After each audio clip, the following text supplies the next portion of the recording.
Shalom saudara pendengar saudara rohani yang dikasihi Tuhan Yesus Kristus. Selamat datang di Renungan Rohani malam hari ini. Selamat malam, saya berdoa agar saudara sehat selalu. Semoga Roh Kudus hadir di tengah kita saat ini. Sebelum kita mulai renungan malam ini, marilah kita bersama-sama berdoa. Bapa kami yang di surga, Bapa di dalam nama Tuhan Yesus Kristus, kami sungguh mengucap syukur, ya Tuhan, oleh karena Engkau sangat baik buat kami. Engkau ada bersama kami dan menopang hidup kami di siang hari dan di malam hari. Engkau ada bersama-sama dan menyertai kami. Tuhan, kami memuji dan bersyukur kepadamu pada malam hari ini, kami masih bisa berkumpul di rumah kami yang kecil ini. Tuhan, saat ini kami hendak mendengarkan firman-Mu. Berilah pengetahuan dan bimbinglah hamba-Mu ini agar apa yang Engkau firmankan dapat bekerja sesuai kehendak-Mu. Buat kami jemaat-Mu, bukalah hati dan pikiran kami untuk mendengar dan menerima firman-Mu. Kiranya firman-Mu ini dapat menjadi berkat bagi kami. Berbicaralah Tuhan, kami sudah siap menerima firman-Mu. Di dalam nama Tuhan Yesus Kristus kami berdoa dan mengucap syukur. Amin. Sahabat saudara rohani, pembacaan ayat emas Alkitab renungan kita malam hari ini. Nats pilihan kita adalah, Maria duduk dekat kaki Tuhan dan terus mendengarkan perkataannya, sedang Marta sibuk sekali melayani. Tertulis dalam kitab Lukas 10 ayat 39 dan ayat 40. Kata kunci renungan pada malam ini adalah, main sulap. Dan bacaan kita pada malam ini terambil dari kitab Lukas 10 ayat 38 sampai dengan ayat 42. Ketika Yesus dan murid-muridnya dalam perjalanan, tibalah ia di sebuah kampung. Seorang perempuan yang bernama Marta menerima dia di rumahnya. Perempuan itu mempunyai seorang saudara yang bernama Maria. Maria ini duduk dekat kaki Tuhan dan terus mendengarkan perkataannya, sedang Marta sibuk sekali melayani. Ia mendekati Yesus dan berkata, "Tuhan, tidakkah Engkau peduli bahwa saudaraku membiarkan aku melayani seorang diri? Suruhlah dia membantu aku." Tetapi Tuhan menjawabnya, "Marta, Marta, engkau khawatir dan menyusahkan diri dengan banyak perkara, tetapi hanya satu saja yang perlu. Maria telah memilih bagian yang terbaik, yang tidak akan diambil daripadanya." Terambil dari kitab Lukas 10 ayat 38 sampai dengan ayat 42. Topik dari ayat emas renungan kita adalah, ketika engkau merendam piring. Ambil Alkitabmu dan berendamlah di dalamnya. Mari kita mulai renungan malam kita. Untuk memulai hal baik, serahkanlah segala sesuatu hanya kepada Tuhan. Mari kita mulai segmen kisah inspiratif. Di North Carolina ada seorang ibu yang sungguh-sungguh menjadi pesulap. Dan memang sebenarnya, seluruh keluarganya dapat melakukan pertunjukan melemparkan peralatan rumah tangga secara bersamaan ke udara dan kemudian menangkapnya. Bayangkan betapa hebohnya pesta makan malam mereka. Pada masa kini banyak wanita yang juga menjadi pesulap, entah menjalankan bisnis atau menjadi ibu rumah tangga biasa. Tugas menyelesaikan pekerjaan rumah tangga harian biasanya jatuh ke tangan wanita, khususnya para ibu. Wanita pada abad 21 memiliki banyak hal untuk dikerjakan pada waktu yang bersamaan, mulai dari mengurus panci penggorengan dan kereta anak sampai memenuhi janji dan pembayaran hipotek. Semua ini dapat benar-benar menghabiskan waktu. Masyarakat menghargai orang yang dapat memenuhi jadwal yang padat dan menyelesaikan semuanya. Jadi, wanita yang hanya duduk di kaki Yesus, kadang-kadang dianggap tidak produktif. Tetapi Yesus memuji Maria karena ia telah meluangkan waktu bersamanya. Tentu saja masih ada pekerjaan yang harus diselesaikan. Akan tetapi Maria telah memilih yang terbaik. Kaum lelaki dapat membantu wanita untuk meluangkan waktu bersama Yesus dengan ikut menyelesaikan pekerjaan rumah tangga sehari-hari. Sedangkan kaum perempuan, berhentilah melakukan sulapan harian supaya memiliki waktu untuk bersekutu dengan Tuhan. Cintailah pendidikan. Minggu ini kita akan memasuki minggu kelima setelah Trinitatis. Dalam minggu ini, kita akan membahas tema, Cintailah Pendidikan. Pendidikan menjadi kunci utama dalam menentukan posisi iman Kristen. Pendidikan iman yang baik akan menentukan keselamatan umat.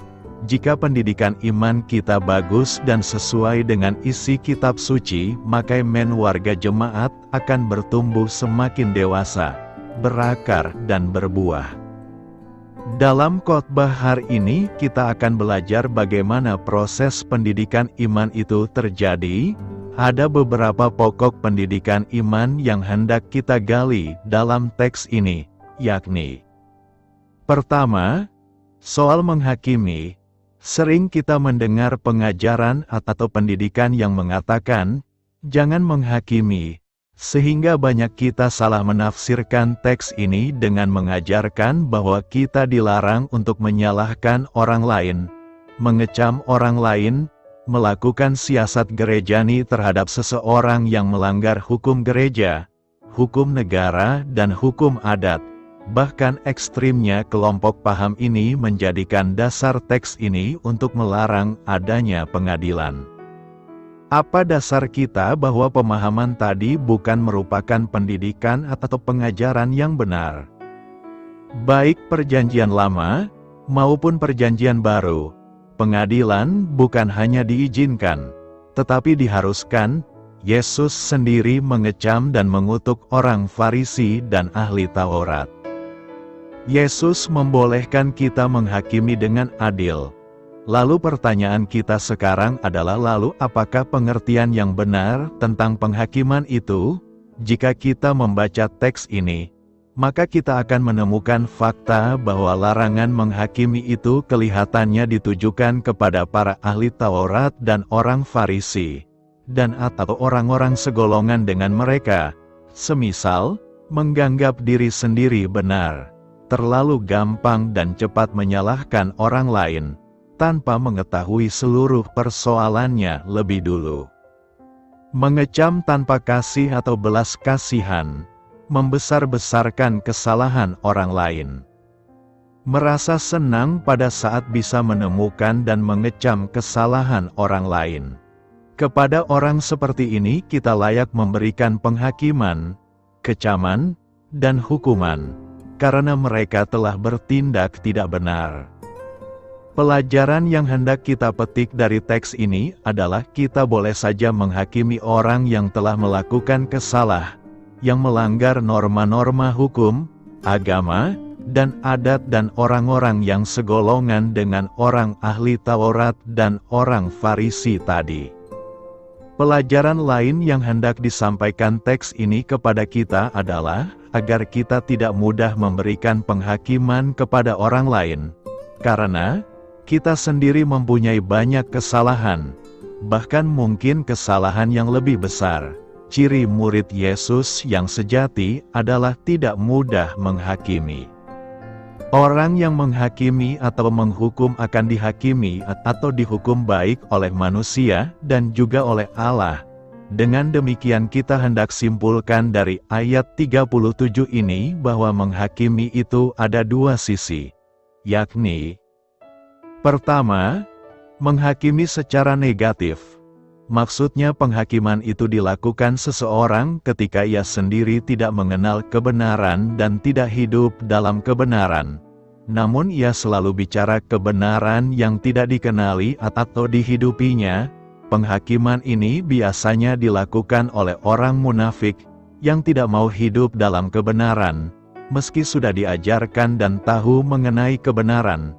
Namun orang ini senang untuk membicarakan kebenaran yang tidak ingin dihidupinya. Yang kedua, menghakimi secara positif, yaitu penghakiman itu dilakukan seseorang ketika ia sendiri mengenal kebenaran dan hidup dalam kebenaran itu, dan ia selalu berbicara kebenaran yang ia kenali atau dihidupinya. Kedua, soal pengampunan.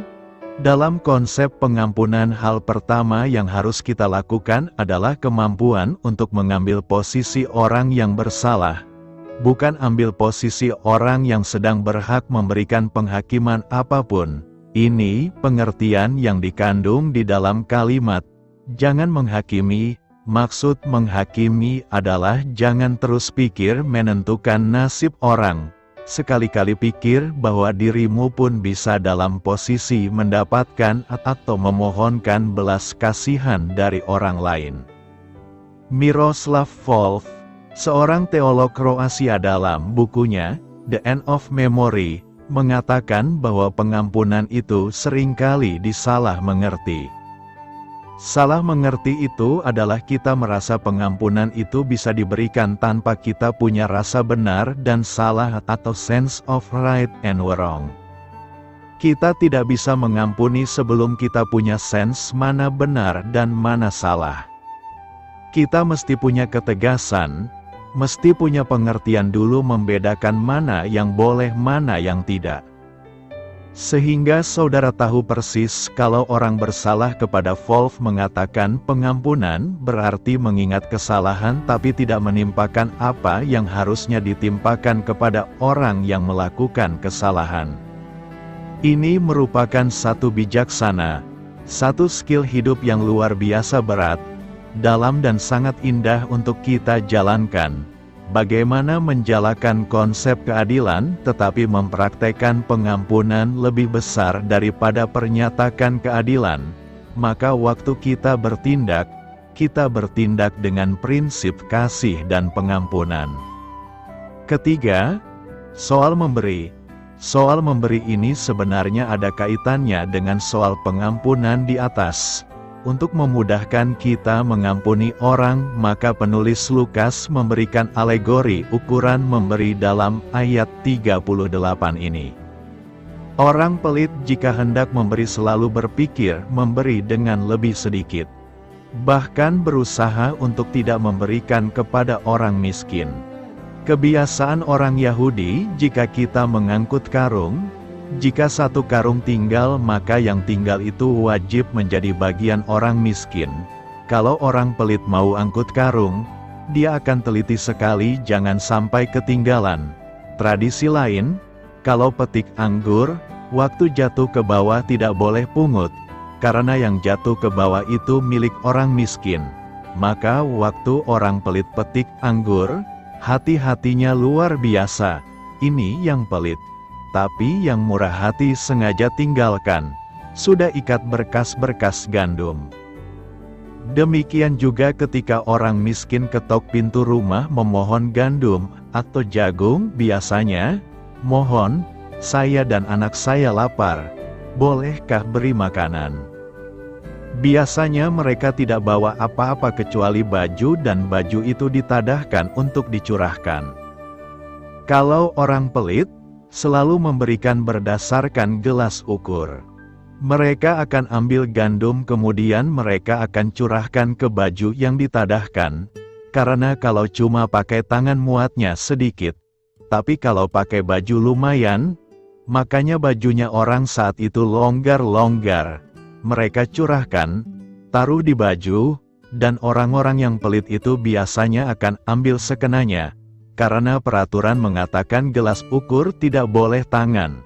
Karena kalau pakai tangan dianggap menghina orang miskin, dan dapatnya sedikit, jadi mesti pakai gelas ukur. Tapi orang yang baik, dia akan ambil dan lihat kalau masih bisa dipadatkan, dia akan ambil pemadat, tumpuk sampai padat, isi lagi. Dia bilang, masih dipadatkan lagi, maka dia padatkan lagi. Masih ada ruangan terus diisi sampai penuh seperti es krim. Sehingga waktu jalan dia akan hati-hati supaya tidak tumpah lalu ditaruh di tempat. Di ribaan orang itu limpahnya bukan main, melebihi gelas ukur. Inilah yang dimaksudkan dalam ayat ini. Engkau kalau memberi kepada orang memberi seperti apa? Kalau engkau memberi dengan dipadatkan, dengan tercurah limpah tidak hitung-hitungan, maka kamu pun akan dapat belas kasihan yang sama. Dan sekarang kita tafsirkan ini atau terapkan ini dalam pengampunan. Maka hal yang Tuhan Yesus ajarkan adalah untuk punya hati yang bisa mengampuni. Kita mesti membiasakan diri punya belas kasihan. Gampang kasihan sama orang akan mempermudah kita mengampuni. Tapi kalau kita tidak pernah melatih diri kita dengan memberikan belas kasihan kepada orang lain, kita akan sulit mengampuni, tidak terbiasa.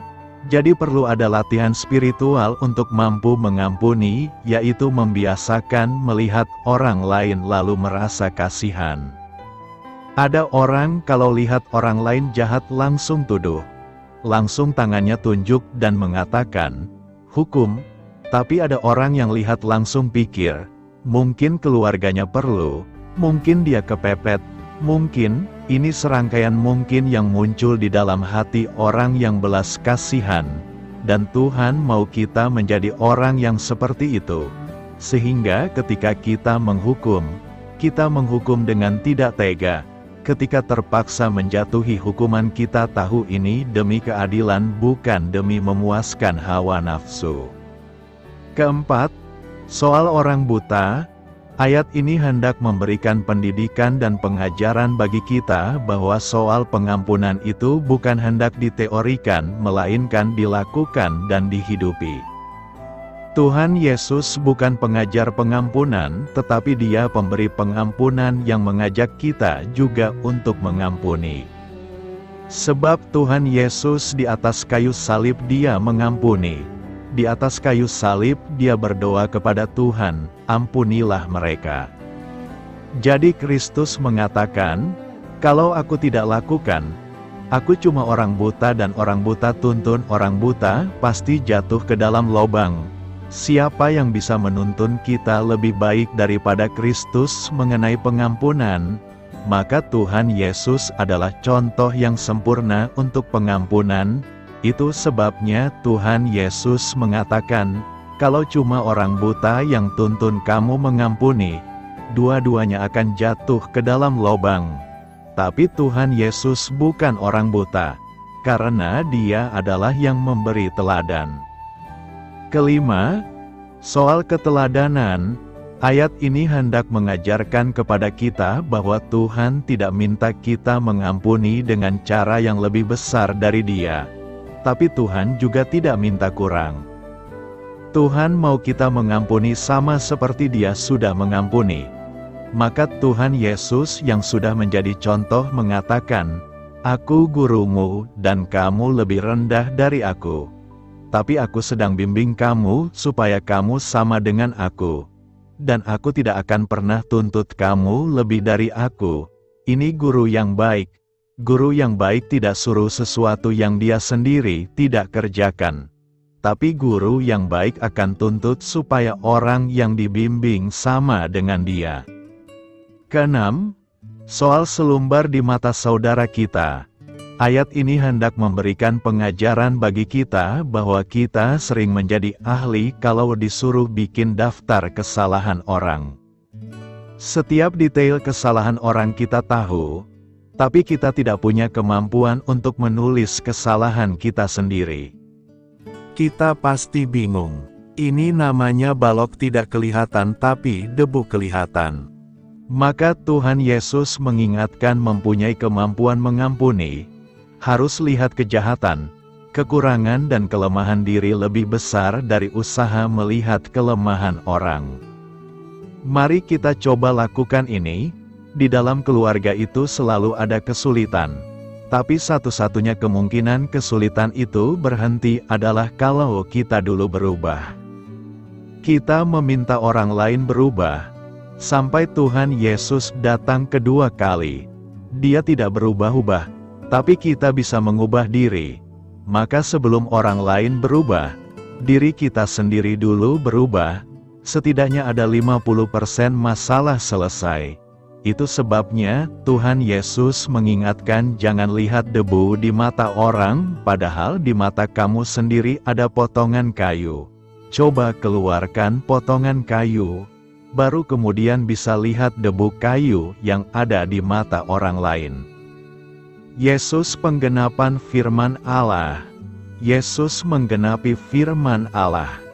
Setelah berpuasa 40 hari 40 malam di padang gurun sebagai persiapan, ia dalam kuasa Roh langsung menuju ke daerah Galilea dan akhirnya ke Nazaret tempat ia dibesarkan. Di sanalah ia mengawali misi Allah. Kenapa ke Galilea? Kenapa ke Nazaret? Karena di sanalah tempat yang paling membutuhkan uluran kasih Allah untuk suatu pembebasan. Apakah Yesus akan memimpin pergerakan pemberontakan melawan penjajahan Roma, seperti yang diharapkan kebanyakan orang? Oh, tidak. Tetapi misi kabar baik, keselamatan yang datang dari Allah.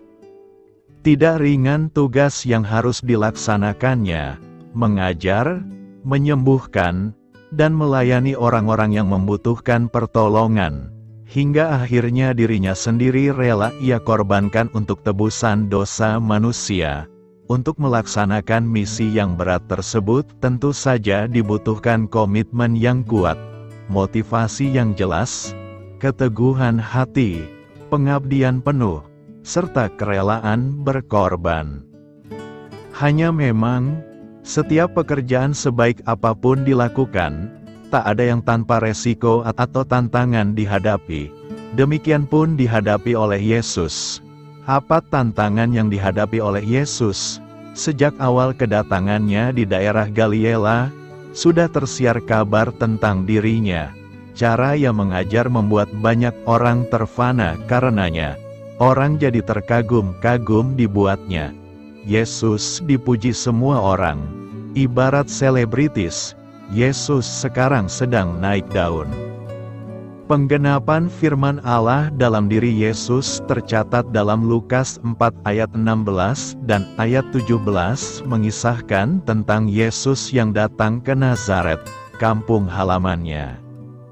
Di sana ia pergi ke sinagoga. Kedatangannya ke sinagoga menunjukkan bahwa dia adalah Yahudi yang setia beribadah dan melayani. Di sinagoga itu, tampak Yesus menjadi lektor dan pengkhotbah. Kitab yang diberikan kepadanya adalah kitab Yesaya. Yesus membaca isi kitab Yesaya 61 ayat 1 dan ayat 2. Roh Tuhan ada padaku, oleh sebab ia telah mengurapi aku, untuk menyampaikan kabar baik kepada orang-orang miskin, dan ia telah mengutus aku untuk memberitakan pembebasan kepada orang-orang tawanan, dan penglihatan bagi orang-orang buta, untuk membebaskan orang-orang yang tertindas, untuk memberitakan tahun rahmat Tuhan telah datang. Teks yang dibaca Yesus itu, bisa jadi bunyinya tidak asing di telinga semua orang yang hadir dalam ibadah itu. Tetapi mengapa saat Yesus membacakan bagian ini, semua mata tertuju kepada Yesus?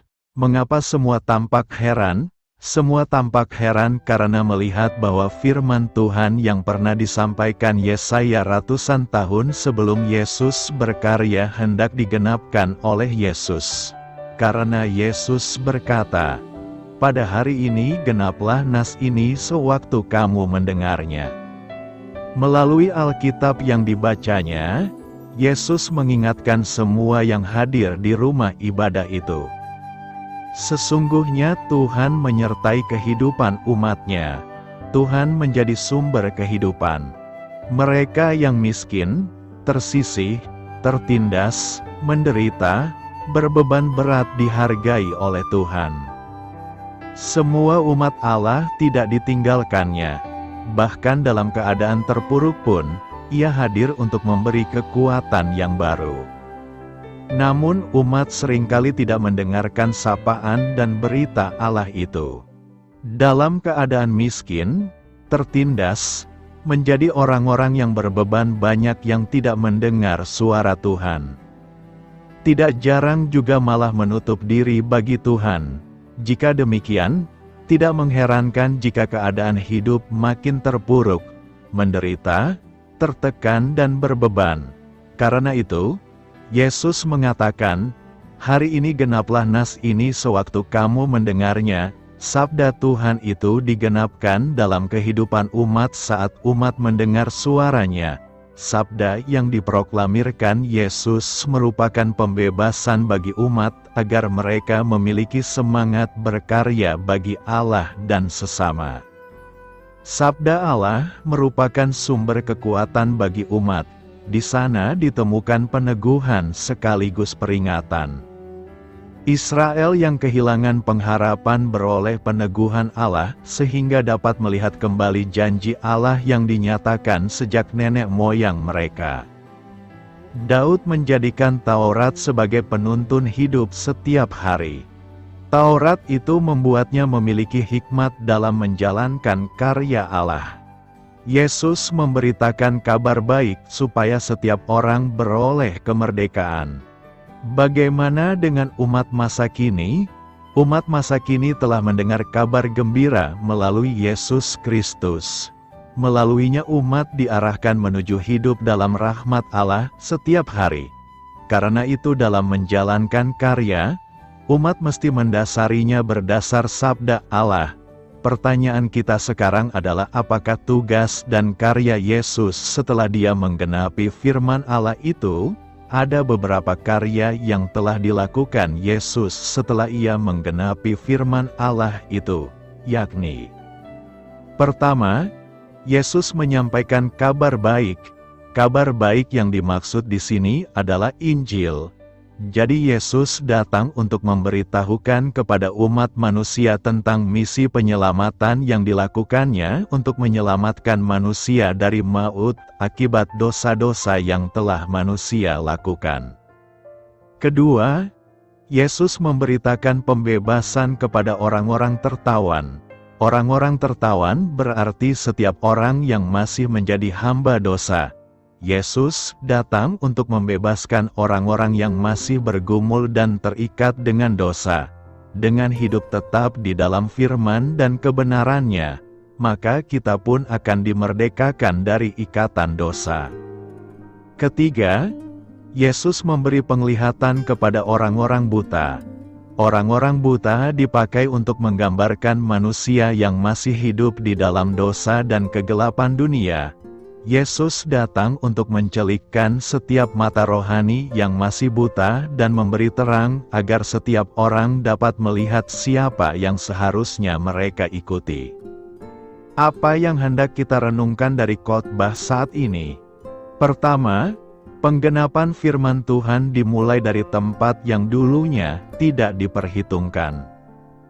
Galilea adalah tempat permulaan pekerjaan pelayanan umum Yesus. Dan itu adalah tanah kafir, tanah yang dinaungi maut dan kegelapan. Galilea bagaikan orang pinggiran. Yesus menjadikan Galilea sebagai tempat permulaan dimulainya pekerjaan pelayanan umumnya untuk memberikan hidup kekal dan juga terang besar kepada manusia yang bagaikan tanah yang telah dibuang dan terkutuk oleh karena dosa dan pelanggaran mereka. Galilea dalam bahasa Yunani artinya rangka, penyanggah, cantolan atau perputaran. Di tempat itulah, Roh Allah mengutusnya. Suatu awal pekerjaan yang tentu saja tidak mudah dan mendapatkan sambutan yang baik dari segenap penduduknya. Dari bacaan kita, Ketika Yesus selesai membacakan nubuat Nabi Yesaya di rumah ibadat, ternyata pada akhir kisah, Yesus ditolak dan akan disingkirkan, khususnya para pemimpin agama Yahudi yang senantiasa berusaha menyingkirkan Dia. Kedua, penggenapan firman Tuhan itu mengembalikan harkat dan martabat manusia yang telah tercabik-cabik oleh kuasa dosa dalam berbagai hal. Masyarakat Galilea harus tahu bahwa dengan hadirnya Yesus di antara mereka, sesungguhnya terbukalah jalan untuk bisa merasakan tahun rahmat Allah yang akan mereka nikmati. Ketiga, penggenapan firman Allah membuat kita dikendalikan Roh Kudus. Bagaimana reaksi Yesus ketika pada kenyataannya, banyak orang yang tidak menyukai bahkan hendak menyingkirkan Dia? Jika kita perhatikan dari ayat-ayat selanjutnya, sekalipun Ia telah ditolak namun Yesus dalam kendali dan kuasa Roh Kudus tetap mengajar dan memberitakan kabar baik kepada semua orang. Dengan penuh kesetiaan terhadap tugas dan mandat yang diberikan Bapanya, semua rintangan dan hambatan yang dijumpainya itu tidak membuat Yesus mundur dan menghindar. Galilea bukan tempat yang ramah.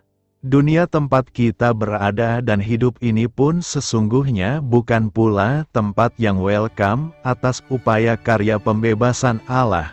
Dunia ini agaknya lebih menyukai kegelapan daripada terang yang akan menerangi dan menyelamatkan hidup mereka. Disitulah kita semua juga diutus untuk bersaksi dan mewartakan karya penyelamatan dan pembebasan dari Allah. Karena itu, jadilah saksi Kristus di tengah dunia ini sebagai bukti penggenapan firman Tuhan dalam diri kita masing-masing. Siapakah Marta dalam Alkitab? Marta adalah tokoh penting dalam Perjanjian Baru, sahabat pribadi Yesus, dan seseorang yang diidentifikasi oleh banyak wanita saat ini. Dia tinggal di Betania bersama saudara perempuannya, Maria, dan saudara laki-lakinya, Lazarus, yang dibangkitkan Yesus dari kematian. Kita bertemu Marta 3 kali dalam Alkitab, dan setiap peristiwa membantu membangun profil wanita yang menarik ini. Alkitab pertama kali menyebutkan Marta dalam Lukas 10. Dia berada di rumahnya di Betania, sebuah kota kecil dekat Yerusalem, tempat dia menerima Yesus dan para murid. Yesus dikenal baik oleh Marta dan saudara-saudaranya. Sebenarnya, Yesus mengasihi keluarga kecil ini. Pada hari kunjungan Yesus, keinginan Marta adalah menjadi nyonya rumah yang baik, menghidangkan makanan terbaik dengan penyajian terbaik demi Yesus. Namun saudara perempuannya, Maria, meluangkan waktu untuk mendengarkan Yesus. Ketika Marta terganggu oleh segala persiapan yang harus dilakukan, dia menjadi sedikit kesal dengan Maria dan berbicara agak tiba-tiba kepada Tuhan. "Tuhan, tidakkah Engkau peduli saudara perempuanku telah pergi saya untuk melakukan pekerjaan itu sendiri? Katakan padanya untuk membantuku." Dalam ucapan bodoh ini, Marta menyiratkan bahwa Yesus tidak mempedulikannya, dan dia memberikan perintah kepada Tuhan, menuntut agar dia memaksa Maria untuk membantu dalam melayani. Dalam kesibukannya, Marta mengalihkan pandangannya dari juru selamat, Yesus, yang mampu melihat ke dalam jiwanya, mendiagnosis masalahnya. Dia khawatir dan kesusahan dalam melayani dan tidak ada kedamaian di hatinya. Dia dengan lembut memberitahu Marta bahwa makan malam sederhana sudah lebih dari cukup, dan dia mengingatkan Marta bahwa keputusan Maria untuk duduk di kakinya dan mendengarkan firman-Nya adalah pilihan yang lebih baik. Kita melihat Marta lagi setelah kakaknya, Lazarus, meninggal. Kedua saudari itu memanggil Yesus ketika Lazarus jatuh sakit. namun Yesus tidak datang tepat waktu untuk menyembuhkannya. Ketika Yesus akhirnya mendekati Betania, 4 hari setelah kematian Lazarus, Marta berlari keluar menemuinya dan berkata, "Seandainya kamu ada di sini, saudaraku tidak akan mati. Tetapi aku tahu bahwa sekarang pun Allah akan memberikan apapun yang kamu minta." Perhatikan iman Marta, ia sangat yakin bahwa Yesus dapat menyembuhkan Lazarus dari penyakitnya. Dan imannya tidak berkurang karena fakta bahwa Yesus datang terlambat. Yesus menyemangati Marta dengan salah satu pernyataan, "Akulah kebangkitan dan hidup. Siapapun yang percaya kepadaku akan hidup, meskipun mereka mati, dan siapapun yang hidup dengan percaya padaku tidak akan pernah mati." Apakah kamu percaya ini? Tanggapan Marta merupakan jawaban atas iman dan pemahaman yang besar akan sifat ilahi Yesus. "Ya, Tuhan, aku percaya bahwa Engkaulah Mesias, Anak Allah, yang akan datang ke dunia." Iman Marta membuahkan hasil pada hari itu juga ketika dia menyaksikan kebangkitan saudara laki-lakinya yang ajaib dari kematian. Kali ketiga kita bertemu Marta di dalam Alkitab, dia melakukan apa yang biasa dilakukan Marta, melayani. Yesus kembali menghadiri jamuan makan malam untuk menghormatinya di Betania, dan Marta kembali melayani. Pada kesempatan inilah saudara perempuan Marta, Maria, mengurapi kaki Yesus dengan minyak wangi yang mahal. Jelas terlihat bahwa Marta kemungkinan besar adalah seorang wanita yang mampu. Dibuktikan dengan ukuran rumahnya, frekuensi dia mengadakan makan malam, dan mahalnya minyak wangi yang dimiliki saudara perempuannya. Dalam perjumpaan Marta dengan Yesus yang mengubah hidup, kita melihat pentingnya menyeimbangkan pelayanan dengan ibadah, mempercayai Tuhan bahkan ketika segala sesuatunya tampak hilang, dan menggunakan sumber daya materi kita untuk kemuliaan Allah. Beritakanlah Injil kepada segala makhluk, hormatilah semua orang. Selamat beristirahat malam dalam kasih setia Tuhan. Doa saya menyertai saudara sekalian. Mari bertumbuh dalam iman bersama saudara rohani. Saya memberkati Anda agar sewaktu Anda mencarinya dari Dia, Bapa Surgawi Anda akan memberikan bagi Anda roti harian Anda. Dalam nama Yesus Kristus, Tuhan yang berkuasa atas alam semesta dan menuntun kita kepada iman yang menyelamatkan, Tuhan Yesus menyertai senantiasa. Terima kasih sudah berkenan mendengarkan renungan malam saudara rohani. Tuhan memberkati. Amin.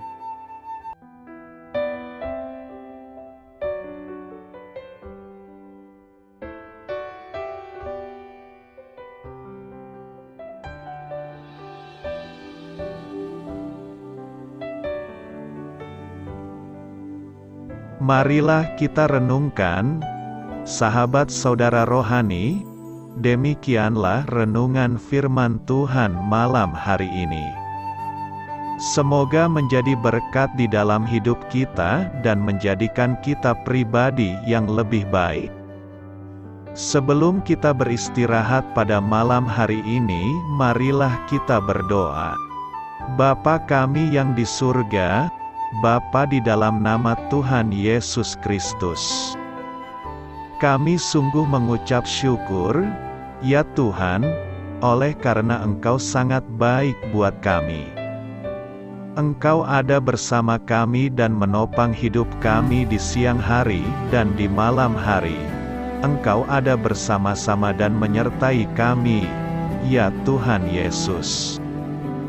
Kami mengucap syukur untuk firman-Mu, ya Tuhan, yang memberikan kami kekuatan dan menyadarkan kami bahwa kami tidak perlu takut dengan gelap dan malam. Sebab Tuhan, Engkau ada bersama kami. Engkau melindungi kami dan menjadi perisai bagi kami hamba-Mu berdoa saat ini.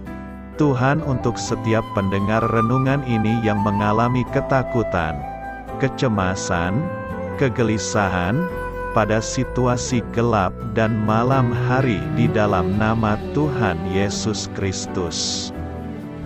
Kuasa Tuhan melepaskan mereka dari segala ikatan roh-roh ketakutan yang mengikat mereka saat ini.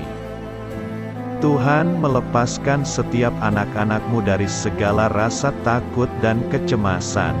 Di dalam nama Tuhan Yesus, segala kuasa-kuasa roh jahat, kuasa setan iblis yang mengganggu anak-anak-Mu, ya Tuhan, tolong hancurkan dan halaukan dengan kuasa-Mu. Dalam nama Tuhan Yesus Kristus, berkati setiap kami anak-anak-Mu, ya Tuhan, dan lindungilah kami. Kami aman di dalam Engkau. Ya Tuhan, penuhilah setiap hati kami dengan keberanian, damai sejahtera, dan sukacita serta ketenangan yang dari Tuhan. Berkati kami di malam hari ini, saat kami tidur dan beristirahat. Kuasa-Mu, ya Tuhan, menaungi setiap kami, memberkati dan melindungi kami. Bangunkanlah kami kembali besok pagi dengan kekuatan yang baru. Tubuh yang sehat diberkati Tuhan, dan berkat-berkat yang baru Tuhan sediakan bagi kami. Terima kasih, ya Tuhan, kami sungguh mengucap syukur untuk firman-Mu yang menguatkan kami. Dalam nama Tuhan Yesus Kristus Juru Selamat kami, Bapa kami yang baik, kami mengucap syukur dan berdoa haleluya. Amin. Biarlah firman Tuhan menjadi pengingat untuk kita semua, bahwa tuntunan dari Roh Kudus akan selalu memberi jalan keluar bagi setiap permasalahan hidup kita, dan memberi kedamaian di hati kita. Amin. Sampai jumpa di renungan malam saudara rohani berikutnya.